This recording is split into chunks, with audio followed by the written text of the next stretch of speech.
Mike, what are you hearing from the White House press secretary? Yeah, we'll have doctor-to-doctor conversion here because we just got a statement first from the White House press secretary revealing that the president is indeed going to travel back to Delaware to self-isolate.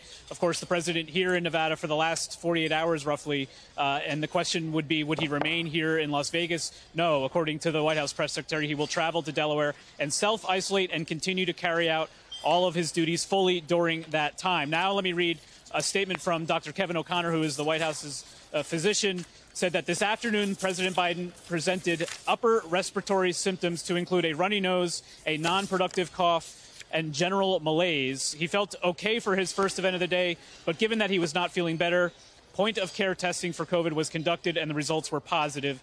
Given this, he will be self-isolating in accordance with CDC guidance for symptomatic individuals. So the statement goes on to say that his heart rate is normal, his temperature is normal, his pulse oximetry is normal at 97%, and that the president has already received a first dose of Paxlovid. So as you would imagine, the president travels with a full-time medical unit, so they are watching his symptoms moment by moment, especially if he does feel under the weather. Of course, he had that cold. We all remember being told he had that cold during that first debate on June 27th with President Trump. So these were new symptoms, according to this statement from the White House doctor. And now the president will be returning to Delaware, where he had been scheduled to travel after this Las Vegas swing.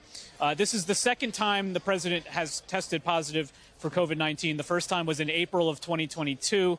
He did have a bounce-back case, a rebound case that followed shortly after his initial negative test that followed that positive test. But so the president obviously is kept with the best care, but he has been around quite a lot of people in these last 48 hours during this Las Vegas swing. So we're going to be looking back at his schedule to include all those, including the many hands he was shaking earlier today at a retail stop at a Mexican restaurant here in the Las Vegas area. And we have some footage of that, as Mike is reporting, from traveling with the president in Nevada.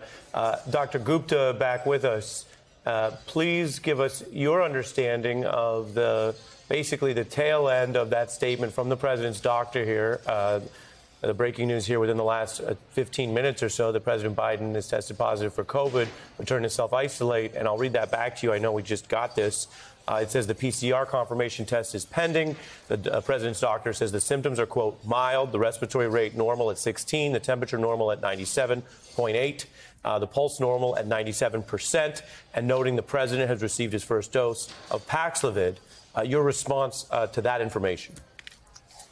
Well, Ari, it's like you and I are on medical rounds here. And so, first of all, that was detailed very comprehensively. And it all tracks. This is exactly what we would expect. It makes sense that they tested him. He has mild upper respiratory symptoms. They tested him. He's positive. He's already started first dose of Paxlovid, as we were talking about before this new information. So it all tracks. I suspect if past his prologue that this is going to be self-limited, he won't have progression of symptoms because especially they're mild up front.